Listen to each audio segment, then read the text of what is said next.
Hey guys, did you know that Life South Community Blood Centers is the sole provider of blood to every hospital in Alachua County? That's what we mean when we say give local, save local. You can help raise awareness about the need for blood donors in our community by participating in the Life South Race Weekend. This family-friendly event in downtown Gainesville, February 18th through the 20th, features a 5K, half marathon, kids run, and wellness expo. Check out the details at the Life South Community Foundation website or Facebook page. Challenge yourself and your kids to do one of these events. Registration is now open and the Kids Marathon event is free. Check it out today at lifesouthcommunityfoundation.org. You are listening to WHOA Podcast, coming to you from Gainesville, Florida. Happy New Year, everybody, and welcome to another episode of the WHOA GNV Podcast, the podcast for you businesses and individuals that make you go, whoa. You guys, this past November, there was a local election for the vacant city commissioner seat, and because no candidates received more than 50% of the votes, there will be a special runoff election between the top two candidates who only had 560 votes separating them. These candidates are Mr. Matthew Howland and Dr. Cynthia Chestnut. This special runoff election will be held on January 25th, and of course we thought, what better way to kick off Season 5 of the WHOA GNV podcast than to invite these two candidates into the studio? Both candidates had originally accepted our invitation, but unfortunately, Cynthia Chestnut had to cancel on us last minute. Hopefully, we'll be able to reschedule and interview her before the runoff. Don't quite know yet, but we'll try to make that happen. And just so you guys are aware, we don't ever share questions in advance with our guests. That's all with any guest. That's typically because I don't know what I'm going to ask half the time. It just comes spontaneously, like as we're doing this. And in today's podcast episode, though, some of the questions have come directly from you, our listening audience. I often send a newsletter out in advance of episodes asking for your questions, so if you are not already signed up for the newsletter, do so at whoagnv.com or drop me a personal email at Colin, Collin, at whoagnv.com and say, Colin, add me to the newsletter, and I will be happy to do so. Thank you to those that took the time to send in questions. You guys are awesome. And of course, please mark your calendar for January 25th and get out there and vote, you guys. Get out there and vote. So let's jump into today's episode. You guys, today on the show, we have former public school teacher and nonprofit director and one of your candidates for Gainesville City Commission, Matt Howland. Matt, welcome to the show, man. Thanks for having me. It's awesome to be here. Yeah, it's good to see you. So Matt and I have actually met before, way back when you were doing work with Youth Combine. That's right. So I'm super interested just to kind of hear the evolution of your life, where things have happened, what's been going on, sure. And just I don't know. Go ahead and tell us a little bit about your story, how you originally got to Gainesville, and what's been happening ever since I last saw you, man. That is a very thoughtful question. Thank you for that. That's the first time I've actually been asked to share my story and how I got to Gainesville. Coming out of high school, I had no plans to go to college. I didn't want to go to college. I was working full-time in a restaurant. I thought I had all the money I was going to need. College did not excite me. My mother literally took me by the hand one day and took me to the local junior college and said, you have to enroll. And they said, pick a major. And I said, I don't know, I guess business.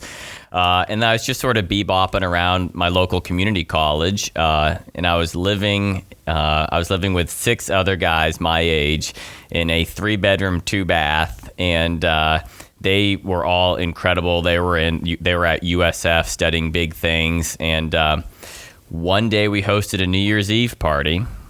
And a young lady walked through the door, and I'm not kidding you, it was love at first sight. I immediately fell in love with her. She was balling out, though. So she was valedictorian. She was top of her class in high school. She was a senior in high school, getting ready to graduate, and I was like bebopping around community college. And literally that night, I said, I got to get my act together. I cleaned up. She was already on the way to University of Florida. I transferred to Santa Fe College, community college at the time, made straight A's, got into the honors college at Santa Fe, and then transferred to University of Florida. And she and I were students at the University of Florida together while dating. And she's my wife now. And so that is literally like the first and best thing that happened to me in my life. And that's what brought me to Gainesville. We should have her in here. Yeah, maybe we should. Let's just cut now and say, come tell Can we the get story, the wife please. in here? Like, I want to hear how this all happened. That's funny. It was, yeah, that was incredible. And so while at University of Florida, she was studying math. I was studying history. It's funny, like two, liberal arts degrees. And What time period was that? This was 2005 to 2009. Okay. I mean, it took me like 5 years to get my degree. She was balling out. She came into college with like 60 credits or something. And so we both graduated at the same time, even though she started a year after me. And she knew that she wanted to be a school teacher, so she was already going to grad school to become a school teacher. I was getting ready to go to law school, and at the last minute, I had a local principal, Jim Timbig, who was principal of Westwood Middle School at the time.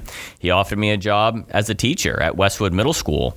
And I said, you know what? I don't think I'm ready for law school. I don't think I have the maturity for law school. And I said, at the time, I was running after school programs for the City of Gainesville Parks and Recreation Department at that school. I knew the school. I loved the kids. I loved being around the kids and their parents. So I said, okay, let's go for it. Took the job, became a school teacher. That was a funny conversation coming home. My wife was working on her grad degree to become a teacher, and I came home with a teaching job in hand. But it's all good. That job changed my life. I'm forever thankful for becoming a public school teacher. It was the hardest job, the best job I ever had. But watching the kids grow up in the hallway in front of you for years, meeting their parents out in public, it was incredible.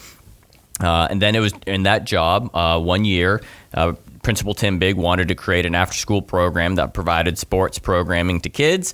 He asked me to design it and lead it, so I did it. It was called Westwood Combine. It was a huge success. We had parents from other schools asking to send their kid to Westwood's after-school program, which wasn't allowed because there was a different school policy going on. And then eventually members of the community said, Matt, you should consider expanding this. And so I did. I literally organized some initial board members, folks that were involved in the community, folks who had started businesses before. And I literally, typical startup story, quit my job, sold my car, had enough money to pay rent for 3 months. And I had this brilliant business plan that we were going to charge nothing for membership. And our income, we're just going to find 5 businesses to donate $10,000 a year and we'll be set. We never had a year where 5 businesses donated $10,000. But yeah, that was how Youth Combine was born in 2012. And ran it for years. That was such an incredible time working in partnership with City of Gainesville, School Board of Alachua County, University of Florida. Was the revenue model still fundraising, or it was? Did you end up pivoting that? Yeah, so we tried fundraising at first, and our happy place was about 60% membership fees and 40% donations, and that's either corporate sponsorship or generous donations from members of the public. Our first year was still entirely free. Our second year was like $10 a month, then $20 a month. And the lesson I learned there was I was always uncomfortable raising the fee to what it needed to be to make ends meet. So instead, we always had these really painful, slow rate increases, which were probably just annoying to the parents, if anything, because I always felt uncomfortable. Like, we had to charge at least $50 a month. But if we did that, we would have a lot of kids that wouldn't be able to afford it. They wouldn't be able to come to the program. So we always did these gradual increases and tried to fundraise to support the bills that couldn't get paid. But it was a great time. I remember at our peak, we had 100 University of Florida student volunteers. We had 7 locations running concurrently. That means at the same time. Hundreds of kids every day after school coming out for fitness programming. We eventually went into summertime programming where we offered, it was called STEAM Academy, Science, Technology, Engineering, Arts, and Mathematics. And we would teach kids computer programming, engineering, art, and fitness every summer. And we were really trying to push the envelope with like what it means to provide fulfilling opportunities for kids. I did that for years. It was an incredible experience. I'm thinking about it right now.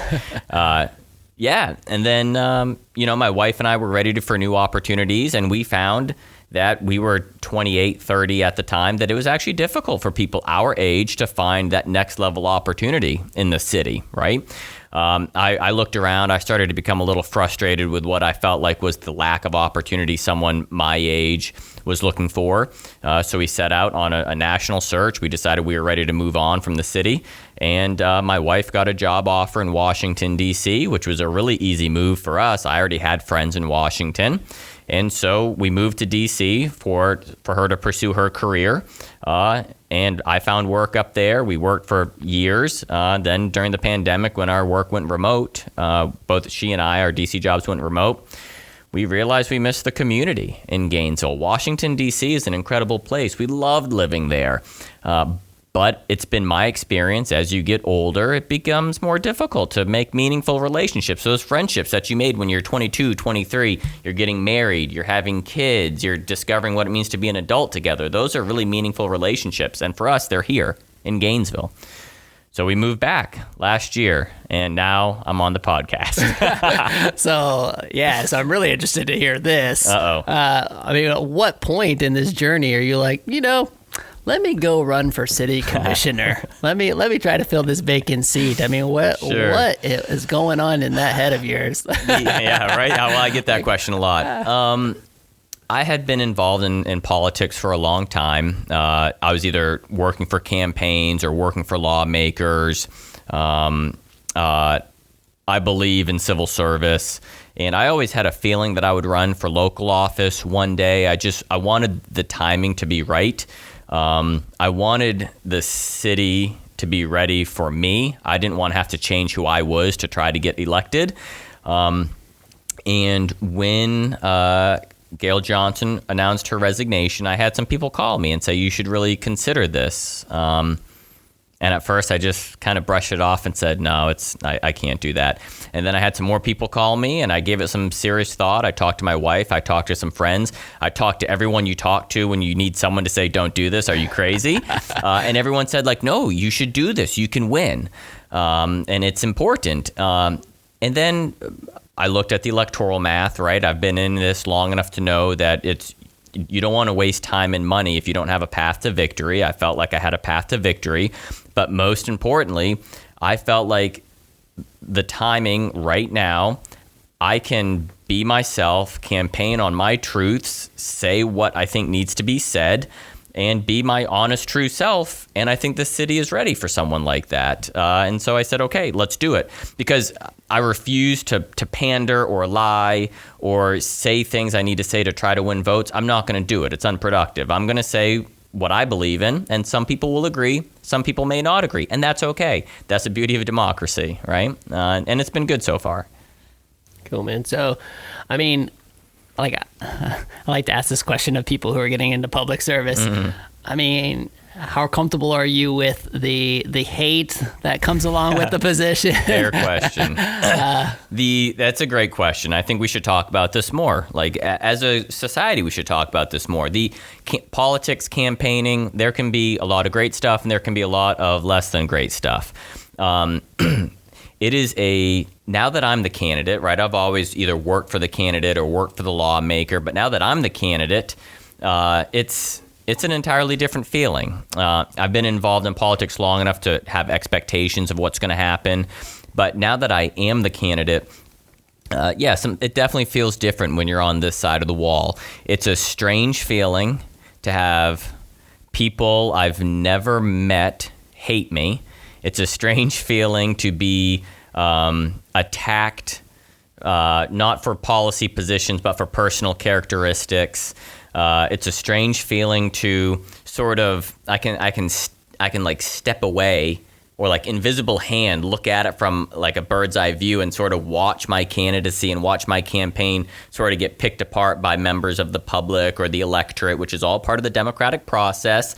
And sometimes it's been very interesting to watch that play out. Sometimes you're watching this argument unfold about my candidacy or my campaign, and you're going like, oh, they got that one wrong. That's factually incorrect, but let's see where they go with this, right? And you just watch it play out. And sometimes it's like a train leaves the station and there's nothing you can do about it. And so you do your best to say, okay, brush that one off, keep moving forward, stay focused, and you're not gonna win every battle. Not everyone is going to agree with you, or maybe not everyone's going to like you, and that's okay. So long as at the end of the day, so long as you're being yourself and the voters are making their decisions, hopefully based off of the best information possible, over what candidates they connect with and the future that they want to see for this city, that's all we can ask for. I've learned a lot. I've grown a lot, I can tell you that, but I've enjoyed it so far. What have you done to like really just prepare your mindset for that, though? Is there anything? Well, that's a great question. Yeah, there are a few things.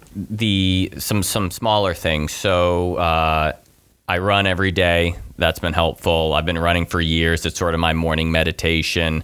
I practice yoga all the time. That's been very impactful for me. I've been doing that for years. That helps me a lot. The sobriety, right? So I gave up alcohol, and that doing this while being sober has been an incredible experience. And this is the first time I've spoken about this, but you asked the question, so I'm going to be honest. My sobriety is what allows me to go through this campaign process and do these things, go through the hard stuff, and not be affected, be okay, be positive. I'm very thankful for it, and it's what works well for me. It's a decision I made for myself. I wanted more time to work during the day. I wanted better focus. I wanted to be more positive and optimistic, and I've been saying this to friends throughout the campaign process. Like, my sobriety has absolutely been a positive part of this campaign, and it's helped me get through a lot of stuff. My mother is going through some very difficult health issues right now, where the timing has been very challenging with my mother's very serious health condition, combined with the timing of the campaign. There's a lot of stuff going on where if it wasn't for my wife, my friends, my community, my sobriety, my meditation, there would be plenty of opportunities to succumb to challenges, to lose control, lose focus. But I'm there. I'm mentally strong, and it's been great. Awesome, man. What do you believe you can do for Gainesville that will be an improvement from where we are right now? Well, we have a ton of opportunity. Here's some stuff. I like to talk about things I can work on, things that I feel like I can have an impact on. So I talk a lot about economic development. As someone who started a small business owner, I experienced brain drain. People leave the city for other opportunities. I was someone who left the city for other opportunities. I know the power of creating small businesses and creating opportunities in the city. One of the things I'd like to see us do is I live downtown. All right. And so every day I walk past empty storefronts. And I can't help but feel like I know that there are people in this city, there are entrepreneurs in this city that could fill these storefronts. They could create jobs, they could create opportunities, they could create unique, culturally diverse businesses inside these storefronts. They just need a little bit of help, right? Oftentimes that first 3 to 4 months is the hardest hurdle in trying to grow a business, start a business. And if we were able to provide them just a little bit of financial assistance, we could overcome some of these initial hurdles. We could help them go into fill these empty storefronts and put businesses in there. I'd like to see us use some of our American Recovery dollars to do so. Help these young or diverse entrepreneurs start businesses east of Main Street and fill these empty storefronts. If we do that, it'll increase foot traffic. It'll increase economic development. These things will increase safety. It'll increase cultural diversity downtown. It'll help create a stronger community. I'm very passionate about that.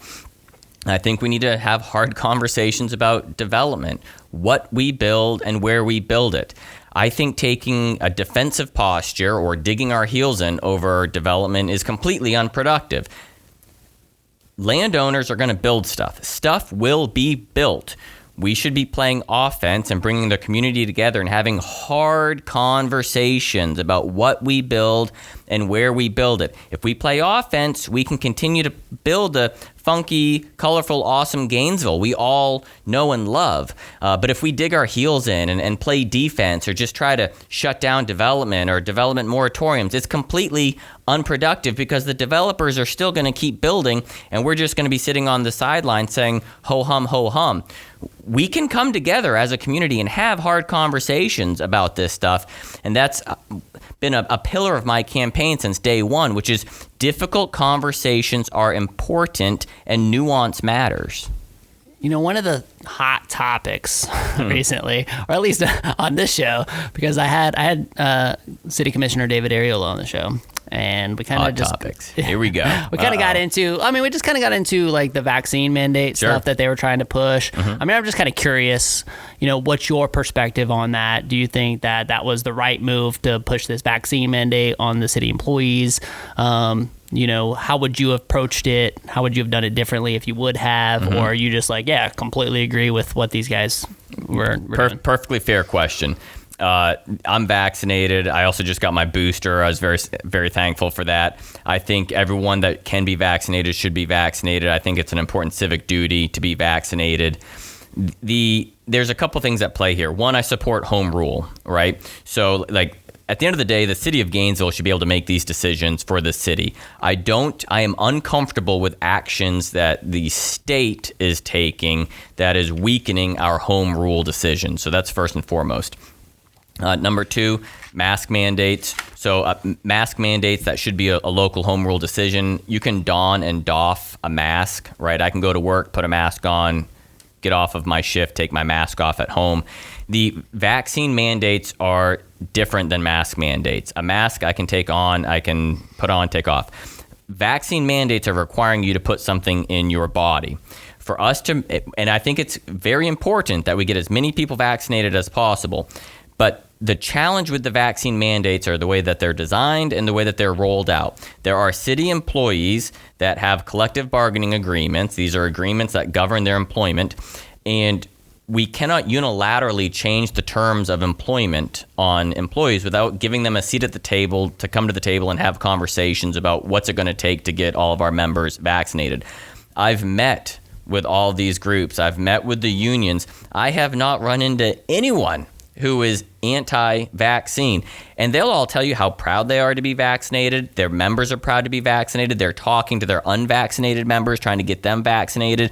But what I think one of the mistakes that happened was there was not enough time awarded to bring these members to the table, give them a seat at the table when it comes time for negotiating, and make them be a part of the process. So instead of handing it down and forcing it onto them, bring them into the process. Let's all talk about this together. If it was me, I would have used that City Hall auditorium and brought unvaccinated individuals together or the leaders of the groups brought them in together time and time again and said, what can we do? What can we do? What can we do? We have to find a way to get as many people vaccinated as possible.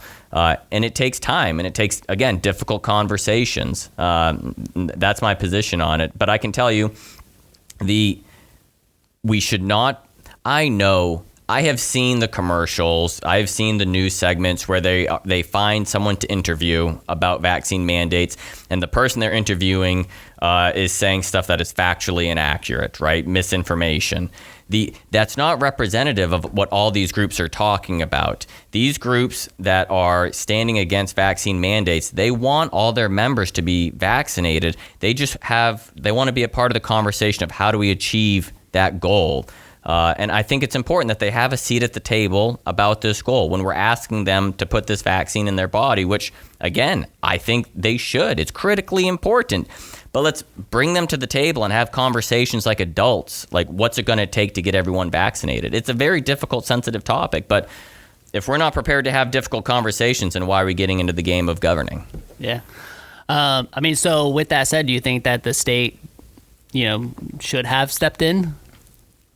I mean, because they did, right? The state basically came in and said, "Well, like DeSantis is saying, hey, hold up, we're not gonna have this happening." So you're very much pro home rule, but do you think that the state government shouldn't have done that? Yeah, no, I don't support Governor DeSantis doing that. I don't support any action that weakens home rule. I think the city of Gainesville should have the right to make the decisions that's best for the city, best for the city employees. Just like as a school teacher. But that's really what DeSantis was arguing, though, was that they weren't. And so here he is stepping in to defend their rights and saying, hey, you're overreaching here as the city government, and you should not be doing these things. I'm stepping in to really prevent you from requiring a mandate and making a bunch of people lose their jobs. At least that's the way I perceived it. Yeah, so I totally see how you can perceive it that way, and it can be framed that way. But in taking that action, he's also stripped an action away from the city, which is now the city cannot even enforce a mask mandate, right? So like the city, I guess, where does that line? Like, where is that line? Oof. You know, like where's the line of, okay, like, because and David and I talked about this too, is like at first it was very much, DeSantis was very much, let the local governments make the decisions. And then, over the course of this thing, that kind of started to change. It was like, whoa, now you're not protecting the freedoms of these individuals, so I'm going to step in and do that. At least, again, that's the way I perceived it. That's fair. I see that argument, and I think, like, I'm like halfway there, but I don't think you can defend freedom while also taking away a city's home rule to do what they think is best for the city. And I would trust each city. Each city is different. The needs of Gainesville is going to be different than the needs of Ocala, different from the needs of Fernandina Beach, different than Miami. And so at the end of the day, I want each city, each home rule to be able to make their own decisions. And I can tell you, as a former school teacher, where we work for the school board of Alachua County, and we're trying to make the decisions that we feel are best for our school system. And then we would have lawmakers in Tallahassee be handing down these educational requirements to us, and we would look at these educational requirements, whether they're content requirements or timeline requirements, and we would look at them and we would say they have no idea what the needs of our schools are right now in Gainesville. And it's a frustrating thing to have lawmakers in Tallahassee issue these requirements down to you in Gainesville. And so at the end of the day... Oh, you're speaking from the standpoint of a school teacher now? Yeah, that was my experience, like receiving stuff down from Tallahassee as a school teacher, right? Okay. So like the school board of Alachua County doesn't always get the final say in what they got to do, how they got to handle the educational requirements of the students, because then stuff was being handed down from Tallahassee. At the end of the day, I want home rule. I want, whether it's the school board, like I was just talking about being a teacher, whether it's the school board or it's City Hall or the county commission, I want us to retain as much home rule, as much local power as possible to make the decisions, be flexible, be nimble, make the decisions that we need to make locally when we need to make them. There might be a time where we have to, if there's a surge during the wintertime with Omicron and a surge during the wintertime with family gatherings, there might be a time where a mask mandate might be necessary. Do we have the option to turn that on anymore, right? If Tallahassee is saying you can't do that anymore, the city can no longer take action locally that it thinks is best for its local option. That's where I draw the line. I guess where a lot of it has started to shift, again, from my perspective, is this, our local governments, our local school boards abusing their power. What would your answer be to that? No, I don't think so. And again, coming from someone who used to be a public school teacher and I work for the school board, I'll speak about our school board, right? I trust our local school board to make the decisions that it thinks is right for our local schools. Sometimes they're going to be hard decisions like mask mandates inside the schools. Sometimes they're going to have to fight against what the governor is trying to do with local school boards as it relates to masks. But at the end of the day, I am always going to trust my local people that I know and elected over what lawmakers in Tallahassee are trying to make us do inside of our local school board. I know some of the school board members. I've been a part of the local school system for a long time in various capacities. I know that there's hard decisions, challenging decisions, controversial decisions. But at the end of the day, I'm always going to give the most trust and confidence to the people that are most local and closest to me. Yeah. Yeah, it's interesting times, man. Yeah, for real. Because I mean, even on that note, you're talking about like with the mask mandates in schools and stuff. I mean, I don't know if it's just where's everybody getting their information from? Because what I've seen is like the data just doesn't support masks in schools. Right? So for a decision to be made by the school board to require mask mandates when DeSantis and state government has said, look, the data does not support this. And all the other county, like nobody else is wearing masks in schools and everything's been just fine. Yet our school board was really hammering it, right? Like, I can totally see this perception of the school board. In fact, I actually think I heard Ron DeSantis say something, this is the United States of America, not the United School Boards of America. I didn't hear that. Yeah, I mean, I think he stepped in because it was just basically saying that the school board is trying to abuse their power and enforce this on when parents should be the ones making these decisions. I come from the standpoint of being a father of an 8-year-old who was forced to wear a mask to school. And I'm thinking to myself, this makes no sense. The data doesn't support it. And I know how important it is from a learning perspective for kids to, I've gotten into some crazy conversations with people, even talking about high schoolers who are now they're like hiding their identity behind these masks. You talk about the impact of us hiding behind our phones these days, right? Being behind our phones, but the ability to hide and keep your identity behind this mask is starting to mess with people from a psychological standpoint up through high school. I'm like, man, I can't get this mask off my kid fast enough. Again, 100% my personal opinion and view. But at least that was, again, the way I perceived it from DeSantis saying, look, the school board is 100% abusing its power. And so I'm kind of glad that he took that power away from them and said, look, you're not going to do this, and gave it back to us, the parents, and allowed us to decide. But I don't know. Didn't mean to go off on that tangent. Okay. I mean, look, but I think that's perfectly fair. I see it differently. I don't see it as the school board abusing their power. I think that they're making the decision that they think is best, given at this time, at this place, they're doing what they think is best. Whatever decision they make, they're probably going to upset 50% of the electorate, no matter what. Ain't that the truth? Yeah. But, I hear you. I just see it differently. Okay. This episode is going to release right at the beginning of the year. We're at the beginning of December right now for everybody who's listening. Because I preface that with this because I'm going to ask a question about this new variant, right? and know that in a month from now, we could be professional. That I am. I'm just saying, we could be we could be neck deep in this variant by the time this episode releases.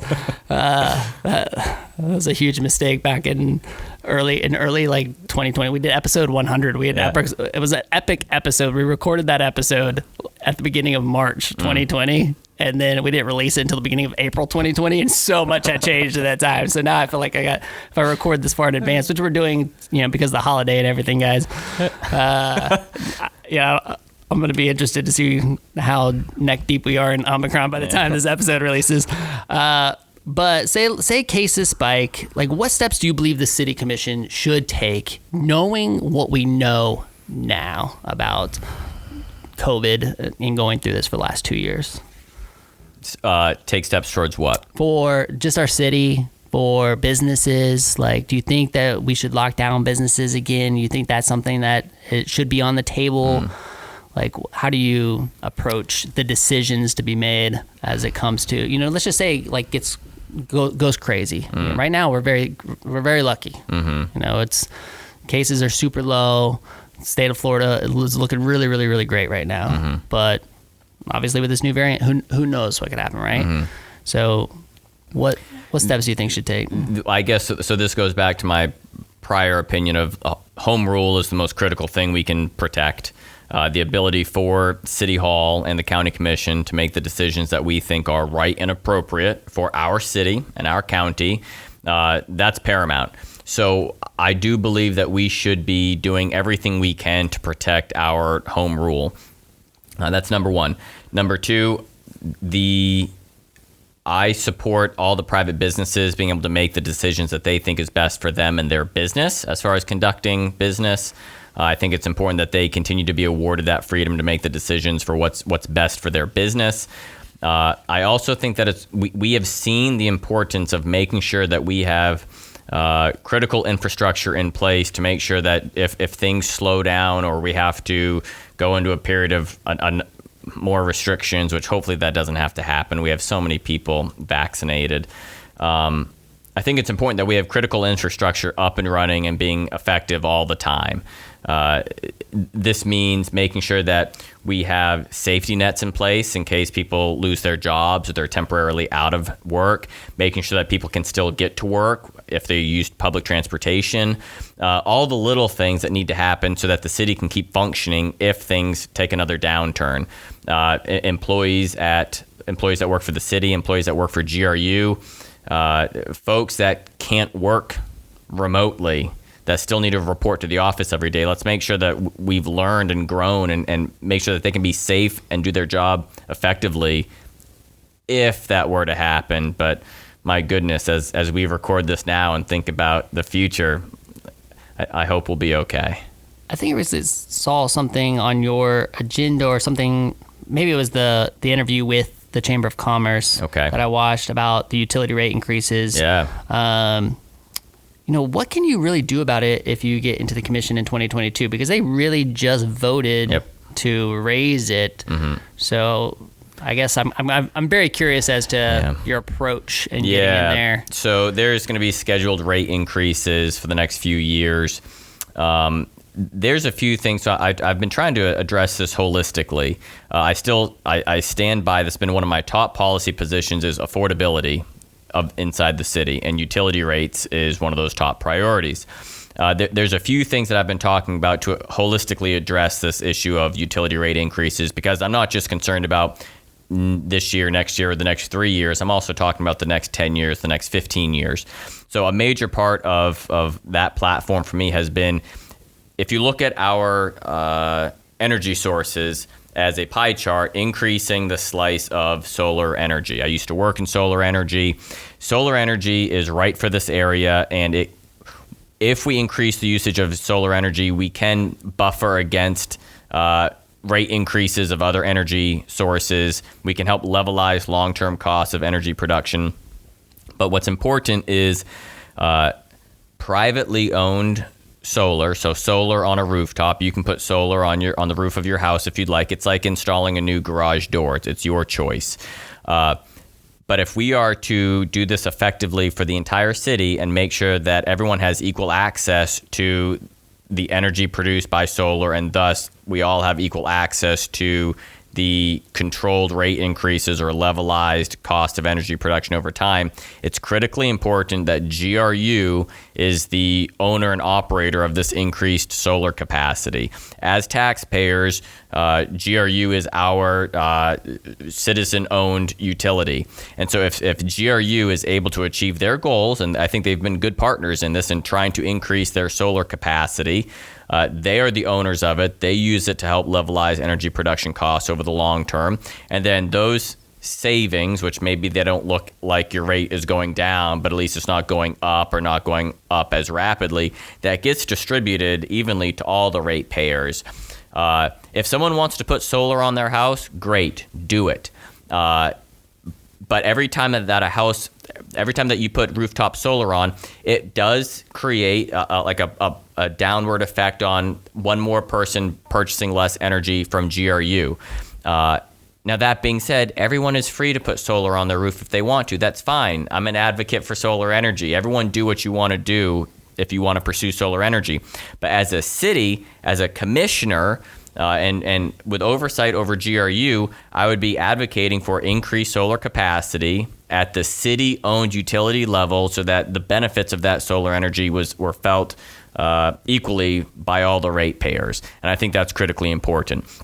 There's also some other stuff that, isn't as sexy as solar energy, like duplicative services, right? If we're running a communications department at City Hall and a communications department at GRU, a human resources department at HR, a human resources department at GRU, GRU is part of city government. Maybe there are some duplicative services that we could combine or reduce to have some efficiency of spending, and that could help get control of rate increases. The cost of energy production slowly goes up over time, right? That's I don't want to say it's unavoidable, but costs go up over time. If we are looking at ways to buffer against that, which could be reduction of duplicative services, or levelize it over the long term, which would be increasing the capacity of solar energy, these are long-term things we can do to help residents, help the ratepayers. I will say that at this point, I've knocked on over 5,000 doors, every corner of this city. And for every individual who says the rate increases aren't that bad, they're only a few percentage points, it's only $5 a month, I have met someone in some corner of the city where that $5 a month is a stressor for them. It is a pressure point for them. And I think as a government, we can always do a better job of communicating what we're doing and why, and making sure that we are, it's easy, utility rate increases are going to hurt me less than they might hurt another ratepayer in the city. And just because I don't notice them and I go on with my day-to-day doesn't mean we should all do a better job of listening to our neighbors and being aware of that there are people across this city that have significantly different economic realities than we do.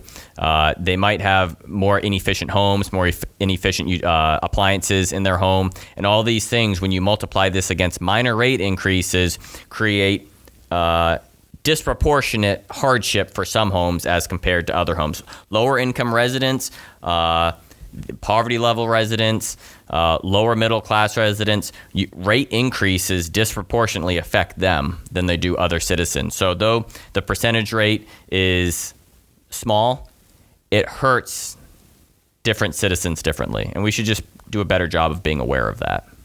Before we wrap this up, what can we do to get more people out to vote? From what I understand, so I looked up some of the numbers from this last election, this local election, right? It was on November 16th, and it sounded like a good number of people actually showed up for the special election. More than normal, yeah. But still, it was only like 12,000 residents, right? Like it was like 13%. It was like a 13% turnout. Mm-hmm. I mean, dude, I hear that and I'm like, man, like how do we get more people to show up for these local elections? Yeah. I don't know, maybe you can talk about that or what you would do or maybe just encourage people to get out there and vote. And, if you want to say a couple words to wrap it up, and then we'll close out. Sure. I think it's very easy in this time that we live in right now we are attracted to national level politics like we are attracted to sports. The national level politics is what gets the media attention. Then it gets our attention. We talk about it. It's easy. It's not easy to talk about. It's always salient. It's national politics is top of mind. And we talk about national politics like we talk about celebrities or sports teams or Hollywood. But it's critically important to understand that the local government has the greatest impact on your day-to-day life. Local government makes decisions about the job you work, how you get to that job, the access to groceries that you have, what type of energy is being delivered to your house, how much does it cost, what is the cleanliness of your water, do you have housing choices, are there enough homes to where you can live in the part of the city you want to live in? Is it affordable to live in that part of the city? These are all decisions that are made locally. And if you don't show up to vote, then who are you electing into that seat? And I think it's critically important that people do the best they can to data shows that voters vote primarily on superficial characteristics. right? I like this person's hair. I like that person's voice. I like the way they look. I think it's the one ask that I would have for the voters in this city is just think about what candidate do you think best represents your values and vision for the future, regardless of what the race is. It could be this city commission race. It could be the school board race. Well, by the time this airs, it's going to be 2022. There's going to be 3 city commission seats, a mayor seat, a couple school board seats, a couple county commission seats. There's a bunch of stuff that's going to happen in 2022. Look at the candidates and ask yourself, are they talking about issues? Do they have ideas? Do they have a vision? Or does it sound like they're just pandering? To me, there's a huge difference between wanting to win and wanting to do the work. And if you listen to the way that candidates talk on the campaign trail, I think you can discern, does this candidate just want to win, or does this candidate care about doing the work? And just take the time, take a few minutes to listen to a podcast, watch a YouTube video, and just a couple minutes and listen to the candidates talk, and you will be able to tell, are they about winning or are they about working? Because this isn't fantasy football. Like, fantasy football is about winning, but local politics, governing, is about wanting to do the work. And so find the candidates that you think best represent your values, your vision for the future, and someone who makes you say, you know what, that person would work really hard, right? And then go vote for them. You know, I can tell you, a first-time candidate, it's challenging being out there, right? You're working hard, you're trying to earn these votes. And you just hope that your message connects with as many people as possible. Yeah. And then at the end of the day, the voters choose democracy. And that you will have the ability to choose on January 25th. Yep. Is the runoff. So make sure you go vote. Where can our audience connect with you? Where can they learn more? Where can they contribute to your campaign if you wanted to do so? Where's the best place? So campaigns are like businesses on overdrive. You raise money and spend money in a short period of time. It costs money to get your message in front of voters, right? If voters want to learn more about me, my campaign, my policy positions, if they want to contribute to the campaign, it all happens at the same place. It's weknowmatt.com. If you want to reach out to me, there's a contact form on that website. The information goes to me. I've said this from the beginning of my campaign. I will talk to anyone at any time. I don't care who you are or what you believe in. I'll talk to you.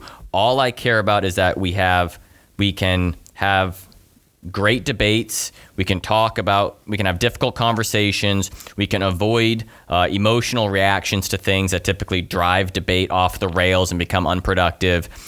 All I'm asking for is the opportunity to talk to people and for neighbors to talk to each other and get to know each other. And if we do that, we'll be okay.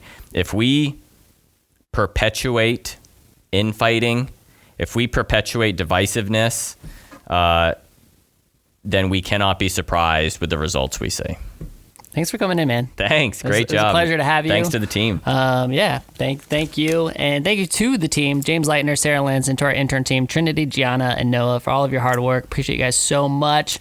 Can't believe that we're in season 5, you guys. This has been amazing. So special thanks to all of you that listen and make this possible. Thanks to the sponsors that have been so supportive over all of the years. Definitely support them at whoagnv.com/sponsors. And when you do, be sure to say, I heard you on the WHOA GNV podcast, the podcast bringing you businesses and individuals that make you go, whoa. Matt, give us your best whoa. Whoa. We will see you later. Happy New Year, guys. Bye.